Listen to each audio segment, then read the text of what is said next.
This presentation concerns some analysis of the displacement field in front of a crack with the aim to calculate the stress intensity factor, and I added in the title and the specific application to crack closure measurement. So we will try to discuss a little bit on this topic: stress intensity factor calculation and application to crack closure measurement. I know this is a hot topic for this morning, so I hope I can give some comments on this. Again, we are still working with digital image correlation because in this case, digital image correlation, it's let me say a nice technique because you don't touch the sample, so it's a visual non-contact technique. You can get either vertical, displacement fields and also strain fields, as we have seen in the previous presentation. Stress intensity factor can be calculated. It is already something that we know from literature. Stress intensity factors can be calculated from these displacement fields. And crack closure can be measured from variation of stress intensity factor. But what about the accuracy of these results? And in particular, what about, for example, a comparison with the virtual extensometer measurement? So, with virtual extensometer, we can measure the crack opening displacement. And the third technique to measure crack closure is the usage of virtual strain gauging. Now, we'll try to play a little bit with these three techniques. Initially, I just want to show a preliminary analysis which enable us to set this dimension of the region of interest of the DLC, because of course we can fit this displacement field with a Williams type expression, but how big has to be, or how small has to be this region to get an accurate value of the stress intensity factor? So initially we decided to perform a, let me say, a small study in order to try to get some information about how to set this area. So we started from the Williams expansion for the displacement field, and in this study we only focus on the first three terms. So we have the K1, the stress intensity factor, the T-stress, and the third parameter. Plus we have eventual rotation and translation of the sample to be accounted for.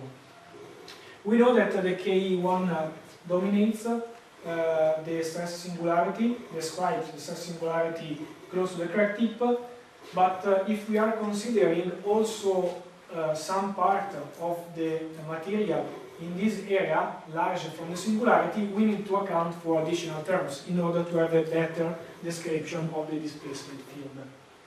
So what we did initially, this will be also the geometry for the experiments.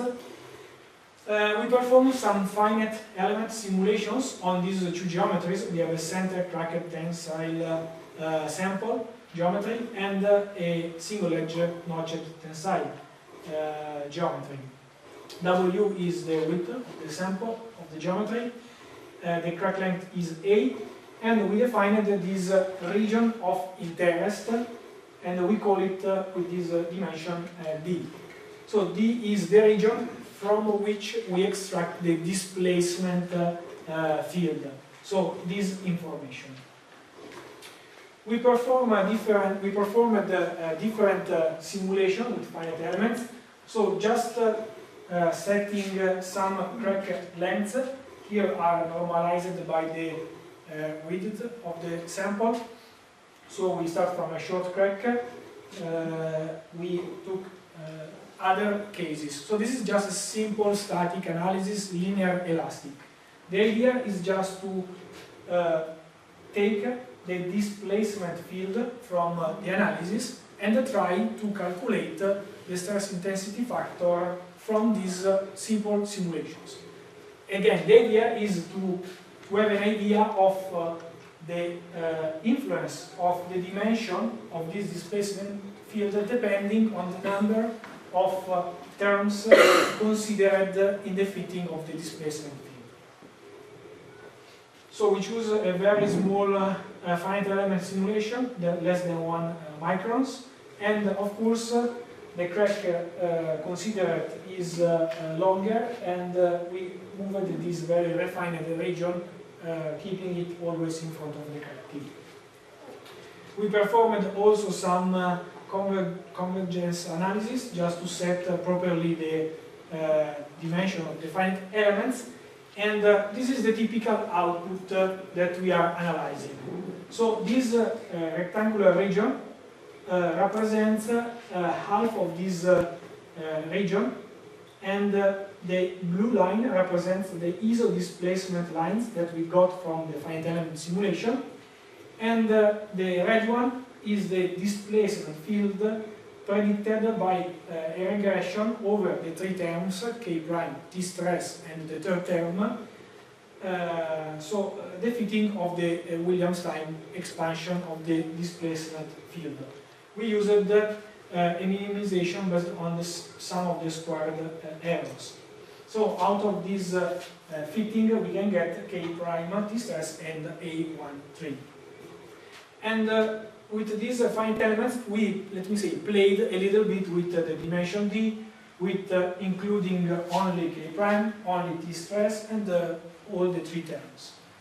So we have, for this first step of the analysis, some plots as these ones. Depending on the crack length, we have the calculation of the stress intensity factor depending on the dimension of the area analyzed. So basically, what we did, we changed the data points from which we extracted the displacement field, and calculated the stress intensity factor using only the first term, using the first 2 terms, and using 3 terms.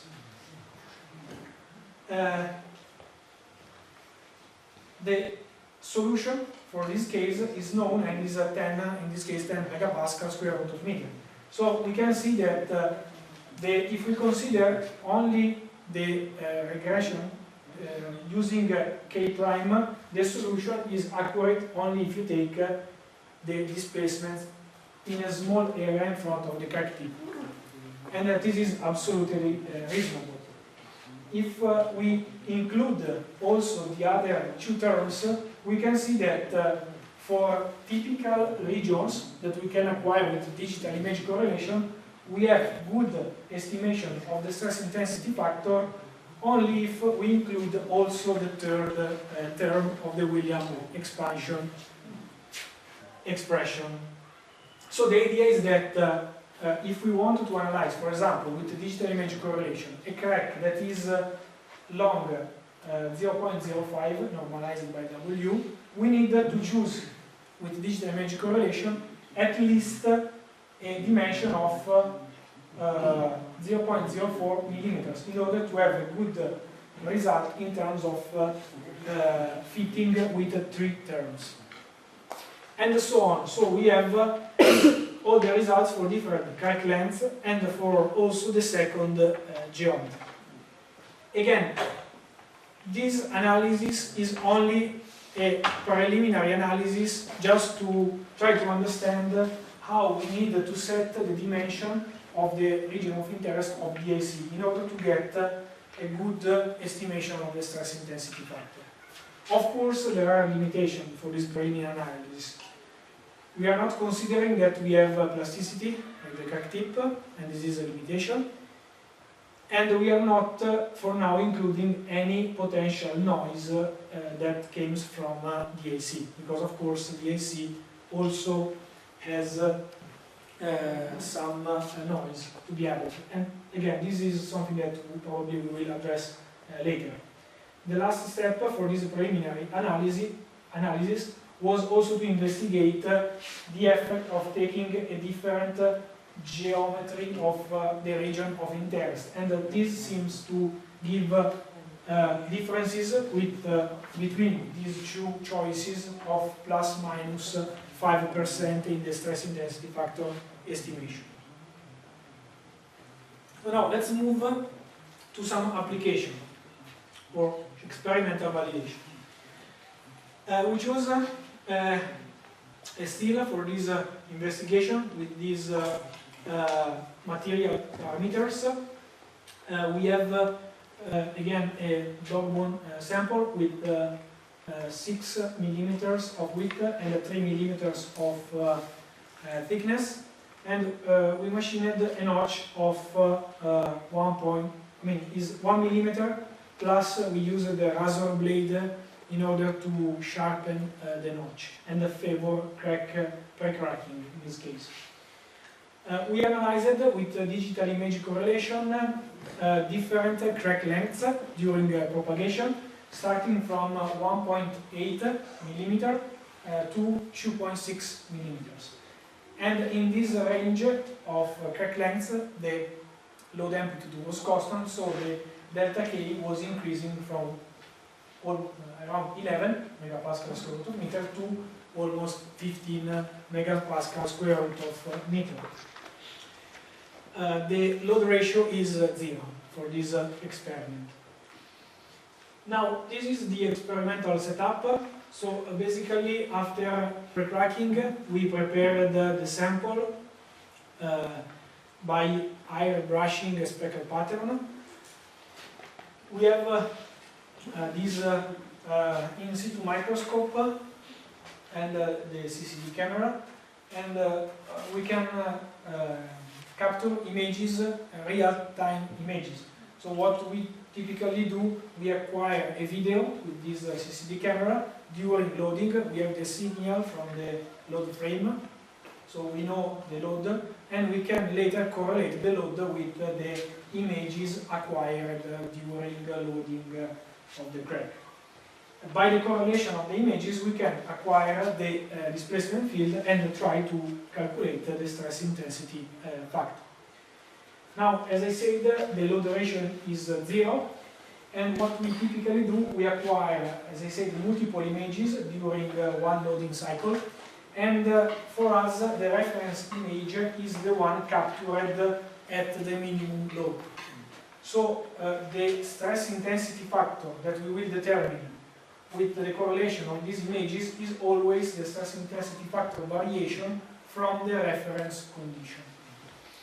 For each point of this loading cycle, we have the vertical displacement field as experimental information. Now, the idea is to study crack closure by using stress intensity variation, and we also, as I said, analyzed different region dimensions in order to verify the preliminary calculation. So in this image we have the crack tip positioned here, and we set 2 regions of interest. The first one is smaller because we are trying to do the regression with only the first 2 terms, so the T stress and the K, the stress intensity factor. And the other one is bigger, and we will use the 3 terms regression region, because, as I said, if we get out of the region where the singularity dominates of the stress intensity factor, we need to account for more terms to have a nice fitting of the displacement field. So basically, the step is to take these images during loading cycle, to perform the regression based on the 2 terms and the 3 terms, and at the end produce this plot. So this plot is fundamental, I would say, for our analysis, and in particular we have the applied load, and for each load step we calculate the stress intensity factor. If the crack is closed, the stress intensity factor does not change. When the crack starts to open, we can measure a variation from the reference condition of the stress intensity factor. And this represents the opening stress in our case. So we performed, we know the crack length for the various scenarios during propagation. We can select the specific graphic to this specific crack length, and we set the dimension for the small area looking at the red one. So the red one predicts well the stress intensity factor with this dimension of the region of interest, while if we use the 3 terms regression, we can take larger areas. You see that in this region, with this dimension of the area, the stress intensity factor is pretty well estimated. If we plot the variation of the stress intensity factor with the applied load, we can see that the opening load between using the two techniques gives a reasonable comparable results. For example, in this case, we found a ratio between the opening stress intensity factor and the maximum stress intensity factor of 0.41, in this case 0.42. Just to give you, so we proceed with these measurements over the crack length during propagation for this sample, and we repeated these measurements for another sample. With this technique, so by analyzing the variation of stress intensity factor, we got a ratio between opening stress and maximum stress of 0.4. As just a comparison, in this case, Newman is a little bit far from this experimental validation and gives 0.3. Now, the point is that, okay, can we believe to these results? So, we wanted to confirm these experimental results by using the other techniques. Again, we have all the digital image correlation images, so we started to use virtual extensometers. We placed different virtual extensometers along behind the crack tip, and for each virtual extensometer, for example, the one placed here will be around this point, we can get the crack opening displacement depending on the load. So if here we have the displacement profile, the crack opening displacement profile for different extensometer and for different applied loadings. We selected a extensometer in this region. You needed to stay a little bit far from the crack tip because you don't want that the strains that you measure with, the displacement that you measure with this virtual extensometer are influenced by the crack tip plasticity. So you needed to stay a little bit far behind from the crack tip.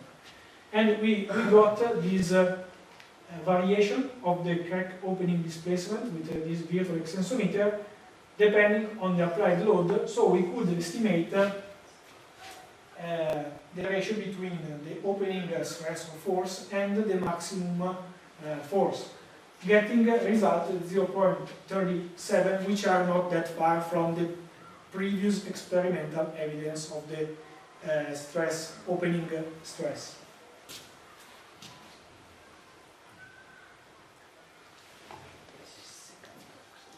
If I'm going too fast, let me know. I can decrease a little bit because I try to stay inside the time, so maybe I'm getting too fast. Now, the third technique to measure closure has been implemented experimentally. Also, I mean, it's a well-known technique, and accounts for the usage of strain gauges. In this case are virtual strain gauges because we have this information with the DIC. So here it is just a different application, just to show the technique. Here you have a low cycle fatigue experiment. This is the macroscopic stress strain. If you put your strain gauge just behind the notch, of course you don't measure any change of deformation. If you put your strain gauge in front of the crack tip, probably you will get large strains over this area. If you can localize the strain gauge in the correct position, you can get the opening and closing point of the crack in this case. So we applied the same technique. In particular, we put a virtual strain gauge just behind the crack tip for our cracked sample. And in this plot, we report the average strain in this region over the remote stress. We can see that the plot is not really easily readable, so what we did is we fit the initial elastic part, because of course if we take an average of this area, there are also elastic deformations. So in order to get rid of this elastic deformation from our analysis, what we did, we performed a regression over this initial linear part, and we plot the strains by subtracting these linear fitted strains minus this reading of the virtual gauge. So we could get a, let me say, a better plot, and in particular we can get the point of opening stress more easily in this way. In this case we got 0.38, which, let me say, a little bit confirms the previous results that we obtained with the previous techniques. Again, of course there are some, I mean, this for sure indicates that the techniques are comparable each other.